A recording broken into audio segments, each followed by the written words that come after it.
Basically what I want to talk about today is the ABIRISK project. I don't know how many people in the room are familiar with it. I know some people are very familiar with it. But it stands for the Anti-Biopharmaceutical Immunization, Prediction and Analysis of Clinical Relevance to Minimize the Risk. That's where you got the ABIRISK. And the Year 2 update was recently presented to the IMI. And these are the slides from that. So the first part of this project was convincing the IMI that immunogenicity was something worth investing in. And in order to do that, we talked about the consequences of it, and they're presented there in that blue box, the consequences of on safety and efficacy. And you can see they range from anaphylaxis and the safety category to adverse events that might have to deal with the drug. There might be an altered PK/PD, but most of the time there's not much of an effect detected. However, immunogenicity can be a big barrier to getting your drug approved through the regulatory agencies. And it's one of these things that you should start thinking about it as early in the process as possible, because if your assays aren't good or you don't have enough data, it's not going to go through regulatory. There have been a lot of challenges in looking at immunogenicity over the course of the years here. The preclinical models aren't great. We don't usually see correlations there, sometime in the repeat dose tox studies, but that's about it.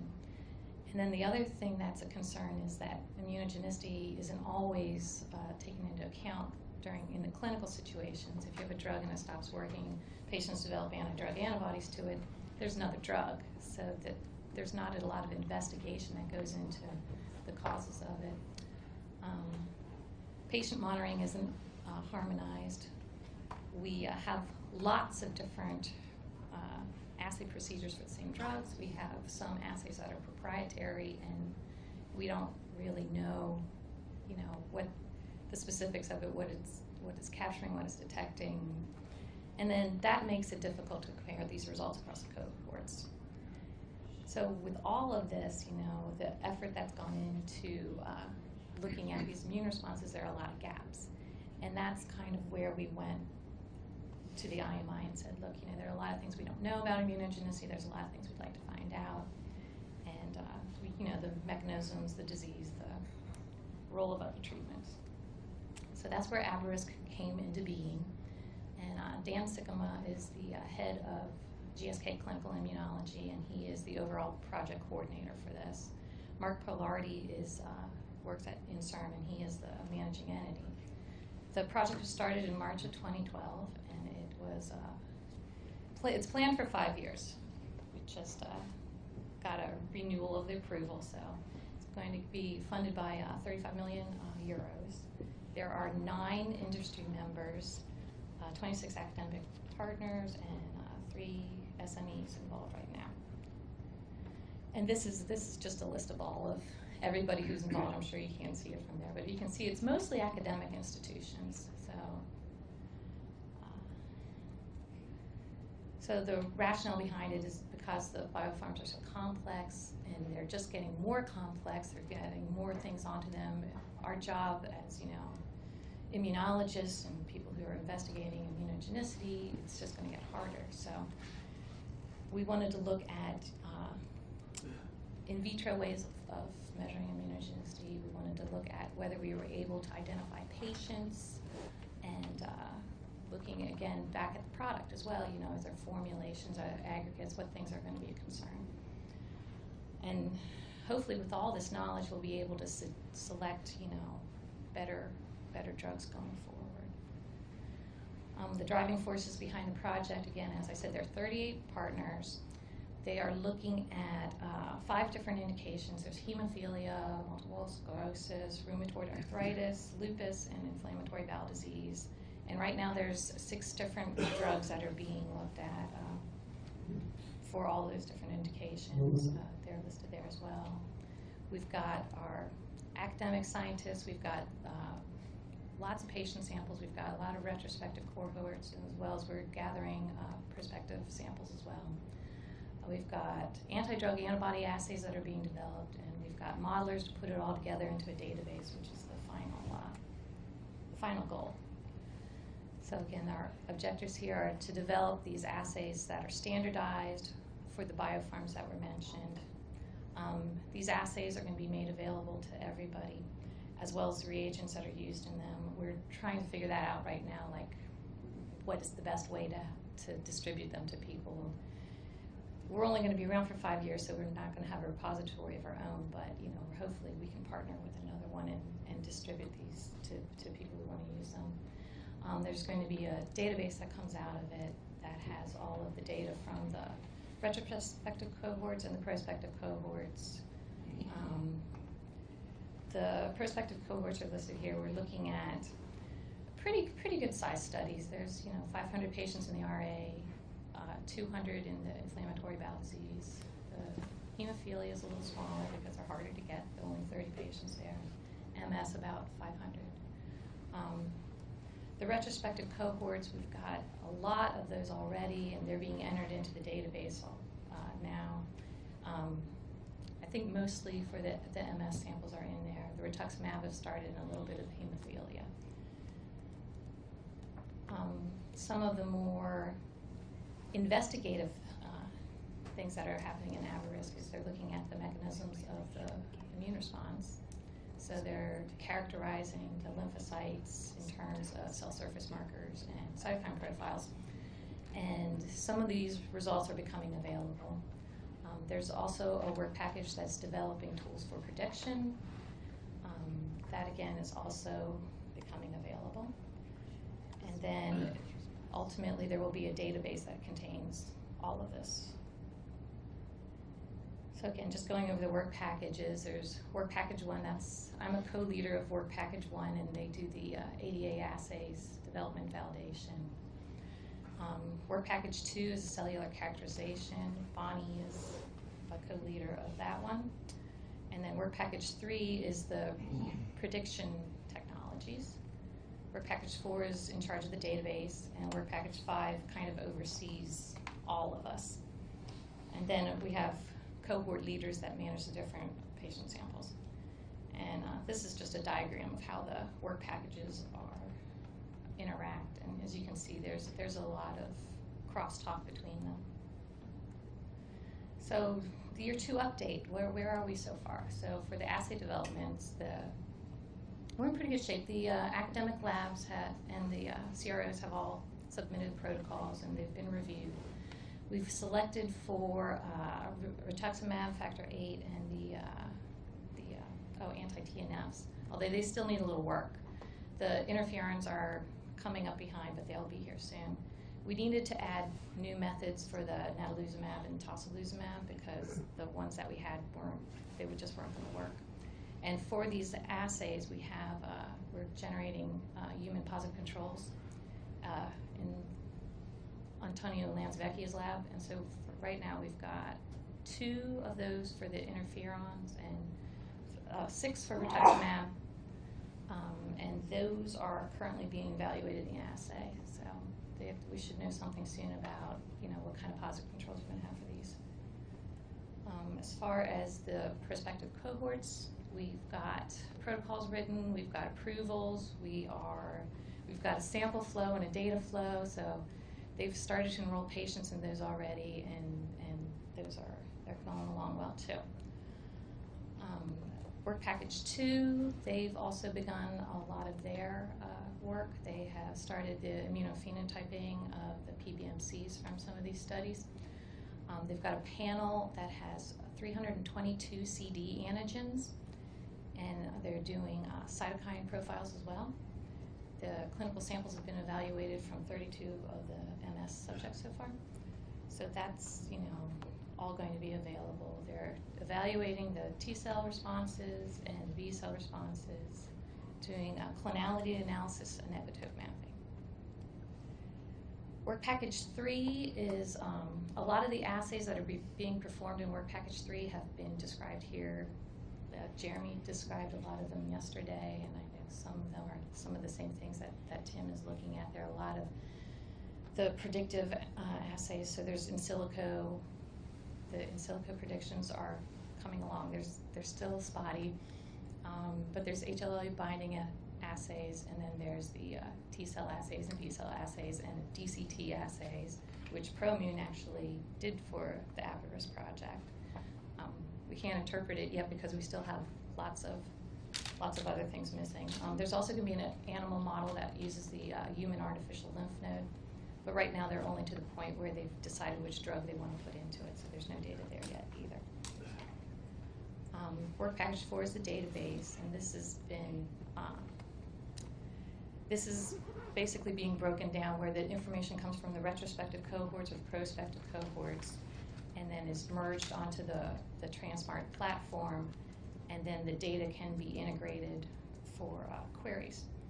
And they've actually made a lot of progress. They've got all of the data for the MS in. They've decided on their platform. They've got data from 5 countries, 12,000 patients, 33,000 samples.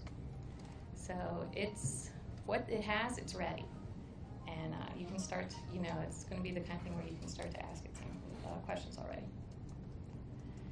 And then Work Package 5 is the one that oversees all of us, and they're developing some of the tools that we use internally, as well as some of the communications that you'll receive externally. And then they're just really in charge of day-to-day operations for us.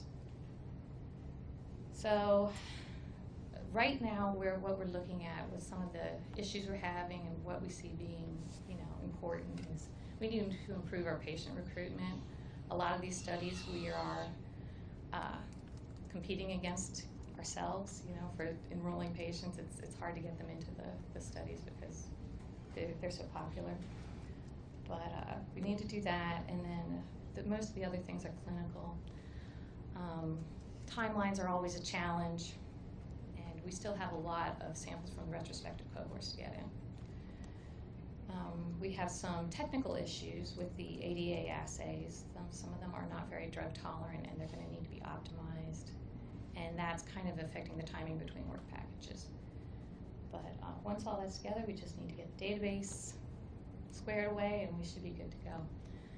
So just overall, the ABIRISK mission is to be a place that provides information about immunogenicity of biopharms to the public.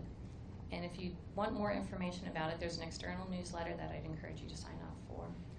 And there's a website that you can visit anytime, and the URL is listed right there. And other than that, I just wanted to acknowledge all of the clinical people that are contributing to this and all the different centers, because without them, we couldn't do it.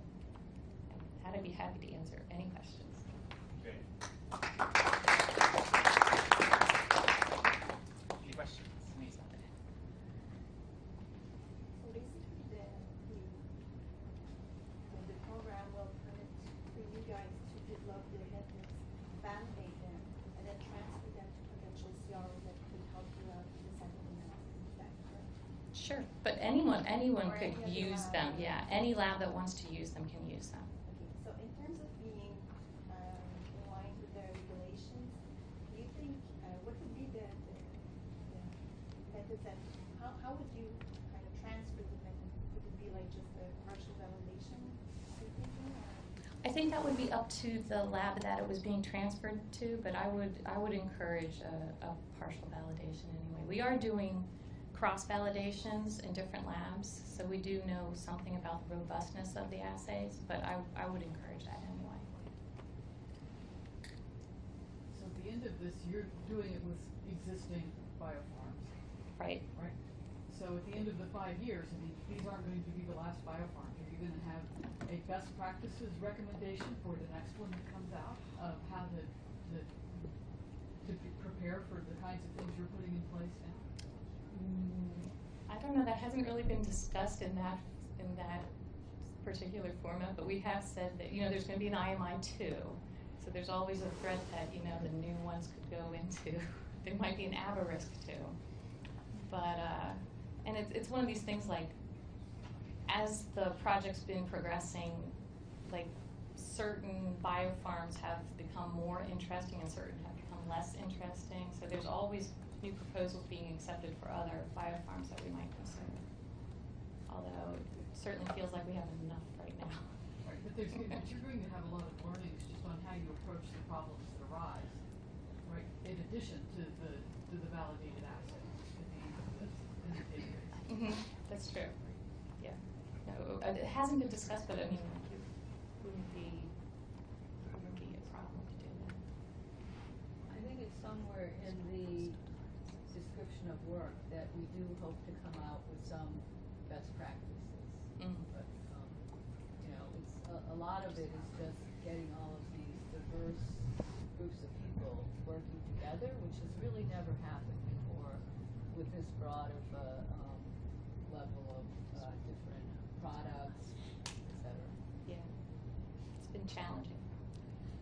Is that 35 million public money or private money? It is, part of it is public money and part of it is being kicked in from the industry. We have to make contributions as well. You do a lot with 35 million. Right? You really could, yeah. But not enough. It's still not enough. Yeah, I'm curious to maybe hear about to what extent and how you're interacting with regulatory agencies, like for instance maybe the FDA here, and what expectation there is of how the things that you find might be translated, you know, in future, I don't know, regulatory insights. Yeah, no, that's actually one of my backup slides. But Amy Rosenberg's on our scientific advisory committee, so we do every year we get feedback from them. Robin Thorpe's on it. We get feedback about what their expectations are and how we're meeting them or not. But Is there some expectation that some of the lessons that you've learned may actually translate into regulatory guidance in the future? I'm not sure about that. There it is. Yeah. Work.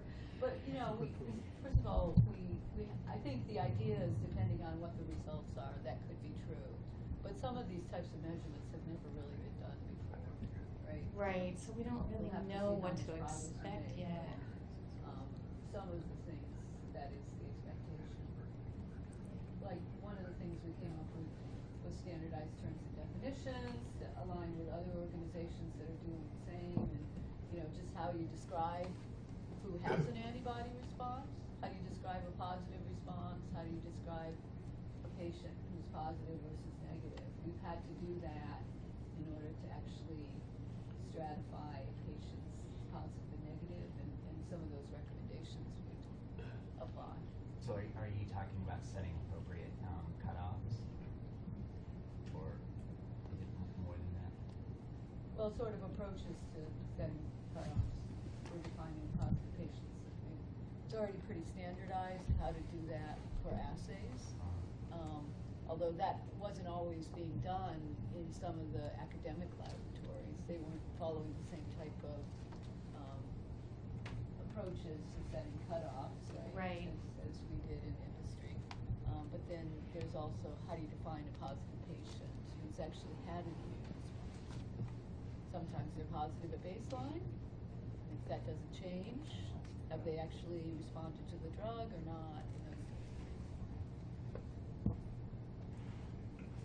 Great. Okay. Thank you.